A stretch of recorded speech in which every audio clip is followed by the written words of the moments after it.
Telangana Hitler Revanth రెడ్డికి congrats. ఎందుకో తెలుసా? మిత్రధర్మాన్ని చాలా చక్కగా పాటించినందుకు.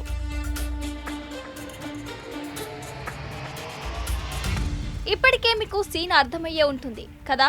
అవును, మీరు అనుకున్నది అక్షరాల నిజం.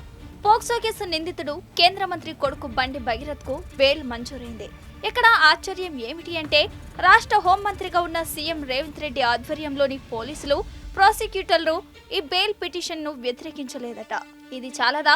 కాంగ్రెస్ బీజేపీ మధ్య ఉన్న మిత్రధర్మం ఏ స్థాయిలో ఉందో అర్థం చేసుకోవడానికి.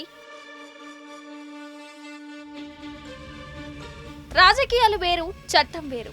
కానీ ఇక్కడ రాజకీయ ప్రయోజనాల కోసం చట్టాన్ని నీరుగార్చారని స్పష్టంగా కనిపిస్తోంది.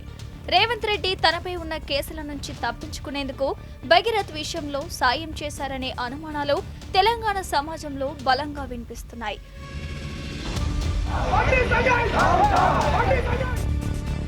భగీరథ్ను అరెస్టు చేసినప్పటి నుంచి పోలీసులు ఎందుకు ఒక్క ప్రెస్ మీట్ కూడా పెట్టలేదు? విచారణ ఎలా జరిగింది? నిందితుడు ఏం చెప్పాడు? లభించిన ఆధారాలు ఏంటి? ఇలా ఏ విషయాన్ని ప్రజలకు తెలియకుండా ఎందుకు గోప్యంగా ఉంచుతున్నారు?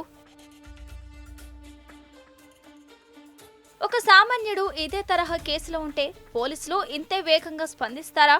ఇంత సులభంగా బెయిల్ వచ్చే పరిస్థితి ఉంటుందా? తప్పు చేశామనే కనీస బాధ లేకుండా నిందితుడు జైలు నుండి ఫార్చ్యూన్ కారులో దర్జాగా బయటకు వస్తుంటే బాధితురాలి పరిస్థితి ఏమిటి? ఆమెకు న్యాయం జరిగిందని మనం నమ్మగలమా? ఒక కేంద్ర మంత్రి ఫ్యామిలీపై న్యాయం కోసం పోరాడిన కుటుంబానికి దక్కిన ఫలితం ఇదేనా? రాష్ట్ర వ్యాప్తంగా బండి భగీరథ్కు కఠిన శిక్ష పడాలని మహిళా సంఘాలు చేసిన ఆందోళనలు రేవంత్ రెడ్డికి కనిపించలేదా?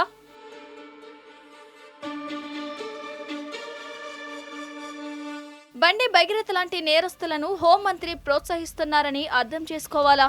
ఇలాంటి వారిని ఆదర్శంగా తీసుకొని నేరగాళ్లు రెచ్చిపోతే రేపటి రోజున మహిళల భద్రతా పరిస్థితి ఏంటి? తెలంగాణలో పెరుగుతున్న నేరాలపై రేవంత్ రెడ్డి ఎప్పుడైనా రివ్యూలు పెడుతున్నారా? ఈ కాంగ్రెస్ ప్రభుత్వంలో మహిళలకు, మైనర్ బాలికలకు నిజంగా రక్షణ ఉందా? పోక్సో కేసుల్లో కూడా ఇంత నిర్లక్ష్యమా? హోంమంత్రిగా ఉన్న రేవంత్ రెడ్డి ఈ కేసుపై మౌనంగా ఉంటూ పరోక్షంగా నిందితులను ప్రోత్సహిస్తున్నారని భావించాలా?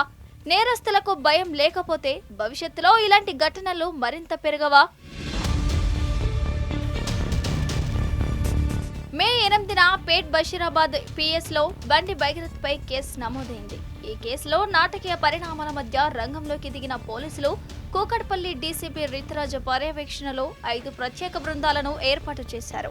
సుదీర్ఘ గాలింపు తర్వాత మే 16న భగీరథ్ను అరెస్టు చేసి చెల్రపల్లి జైలుకు తరలించారు. కేసులో మరిన్ని కీలక ఆధారాల కోసం పోలీసులు కోర్టును ఆశ్రయించగా మల్కాజిగిరి కోర్టు 3 రోజుల కస్టడీకి అనుమతిచ్చింది. కస్టడీలో భాగంగా నిందితుడిని మొయినాబాద్లోని అరణ్య ఫామ్ హౌస్ కు తీసుకెళ్లి సీన్ రీకన్స్ట్రక్షన్ కూడా పూర్తి చేశారు. విచారణ అధికారులు ఆధారాలను సేకరిస్తున్న తరుణంలోనే భగీరథ్ తరపున దాఖలైన బెయిల్ పిటిషన్ను విచారించిన మల్కాజిగిరి కోర్టు ఆయనకు బెయిల్ మంజూరు చేసింది. చూశారు కదా, పోక్సో కేసులో నిందితుడికి దక్కిన ఈ స్పెషల్ ట్రీట్మెంట్ ఇప్పుడు తెలంగాణ రాజకీయ చర్చకు దారితీస్తుంది. రాజకీయాల కోసం చట్టాన్ని, వ్యవస్థలను పక్కన పెడుతున్నారా? అసలు కాంగ్రెస్, బీజేపీల మధ్య ఉన్న ఈ మిత్రధర్మం వెనుక ఉన్న అసలు నిజాలేంటి? అధికార పక్షం బాధితురాలికి న్యాయం చేస్తుందా, లేక రాజకీయాల కోసం రాజీ పడుతుందా? దీనిపై మీ అభిప్రాయాలను కామెంట్ రూపంలో తెలియజేయండి.